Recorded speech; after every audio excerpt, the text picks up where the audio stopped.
Hi guys, here we have Ben Habib, who's a Brexiteer. He's a member of the Brexit Party, and he's going to explain how Remoaners are wrong about Brexit. So let's hear what he had to say. Good afternoon, folks. My name is Ben Habib, Chairman of Unlocked. I'm doing a very short video this afternoon just to disabuse Remainers, or should I call them Remoaners, who are putting it about that the plight of the fishing industry at the moment is as a result of Brexit. Well, it isn't. The primary reason the fishing industry is suffering is because there is a pandemic on, in case they hadn't noticed. in case they hadn't noticed. Okay, so, but there's a little problem with that, Ben. You're saying that the primary reason that the fishing industry is suffering is because there's a pandemic. But then why did the problem start on the 1st of January? Now, I'm trying to find out, maybe some people in the comments section can tell me, did the current pandemic, or the pandemic we're facing at the moment, start on the 1st of January? Because if it started on the 1st of January, then this would explain why the fishing industry is suffering, perhaps. But as far as I know, the pandemic didn't start on the 1st of January. It's been raging for a lot longer than that. It started last year. So then why wouldn't the fishing industry be suffering since last year and not just the 1st of January? Isn't it a coincidence that the fishing industry started to suffer at the end of the transition period? When Brexit was fully implemented. Maybe it's just a coincidence that the fishing industry are suffering exactly at the same moment as Brexit was implemented. Restaurants in the United Kingdom and across Europe are closed, so there's a dearth of demand for fish right across Europe. But there's but if there was no demand, then why would the fishing companies, the processors, be sending the fish to the border? They don't just...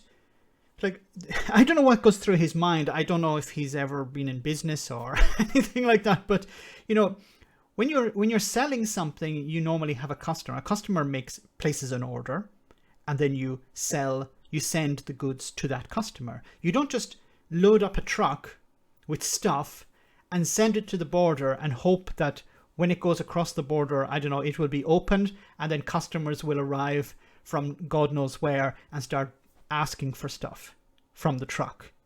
Maybe that's his way of running a business. You just load it up with whatever you want, go to a place, open it, and then start selling things as people are passing with their car and they go, oh, look, there's a truck selling stuff. Let me turn the car around and go there and buy stuff.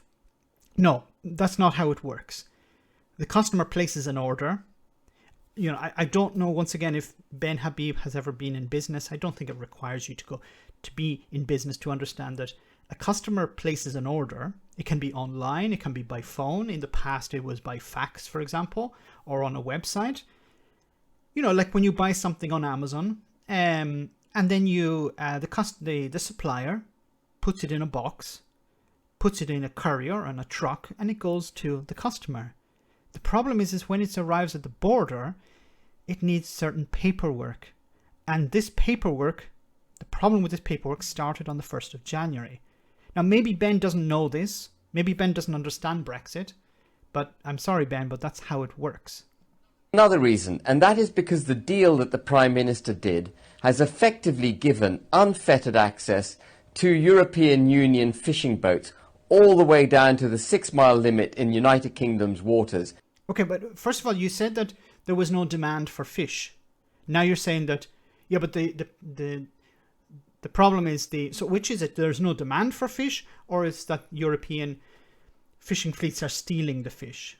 Because if you actually ask the fishermen, now I know I don't think Ben Habib is a fisherman or involved in the fishing industry, but if you actually ask the fishing industry what's the problem, they've said it's paperwork.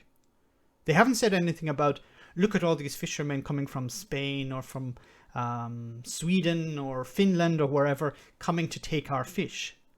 They said it's the paperwork. They said it's the border. And what they've started doing actually is avoided sending their goods across the border at Dover and have actually started landing their fish in Denmark. why would they be doing that if the problem is the EU? So they can come into our waters, fish to their heart's delight, and take back whatever they like to Europe to use in their restaurants and their homes. But I thought there were no restaurants open, Ben.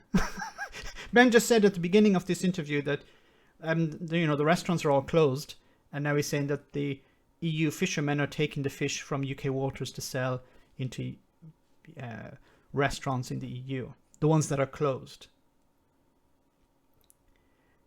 Now,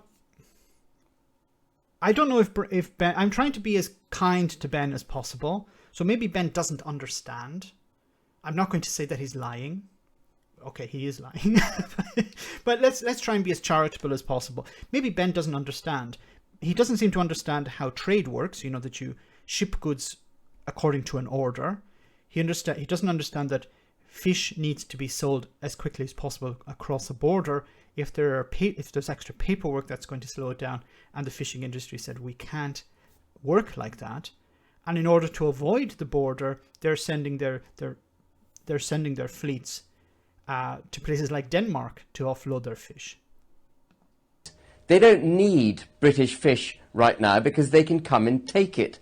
But what's worse, I suppose, is that our own fish, caught by our own fishermen, cannot be exported easily to Europe because there is a hell of a lot of bureaucracy as part of the deal.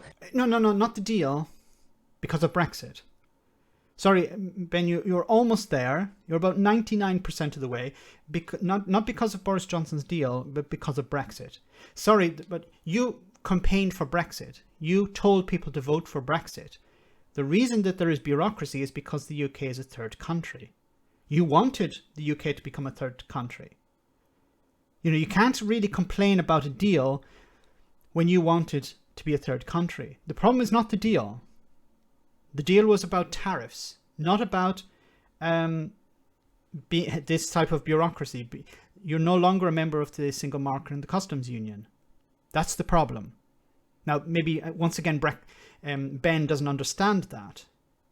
Doesn't understand that when you leave the the single market and the customs union, when you become a third country, there is this bureaucracy required. I wish somebody could actually tell Ben this, because unfortunately he doesn't understand.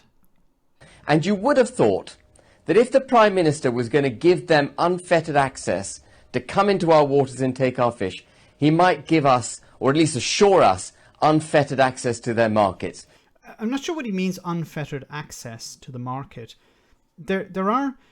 I'm not going to respond to fish because I'm not sure. I'm not sure that's the case. But because at the border, what's happening is the port is open and trucks are being waved through from the EU side. So trucks are crossing the border from the EU into the UK and they're not being checked. There's unfettered access to the UK.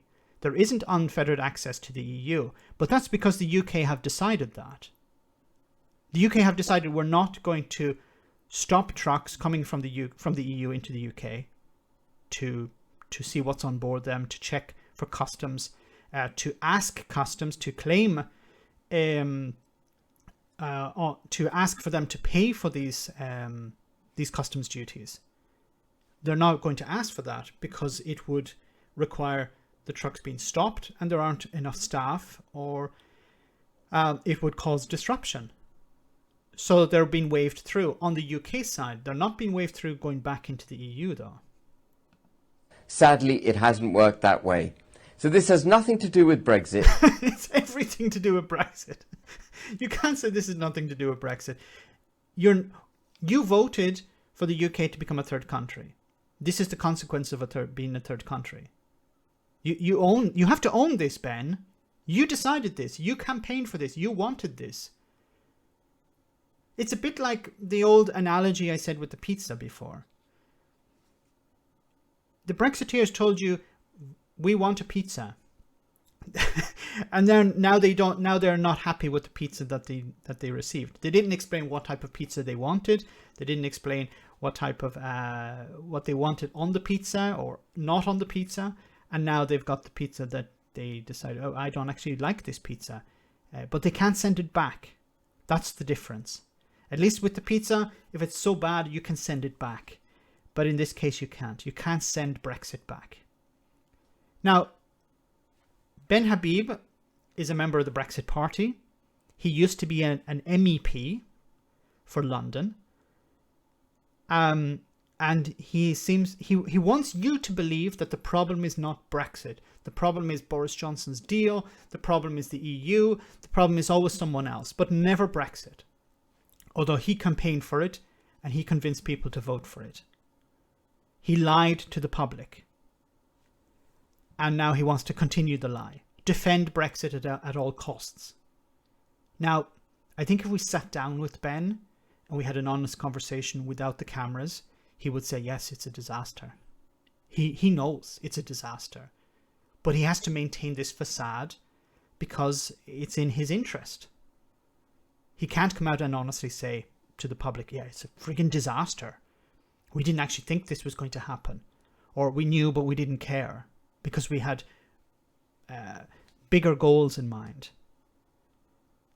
So I think it's important to call out the Brexiteers when they tell their lies, and it's important to call them out when they try to convince people that the lie is actually the truth. Let me know in the comment section, guys, what you think. As always, your comments are greatly appreciated. Thanks a lot. I want to say a big thank you to all of my patrons.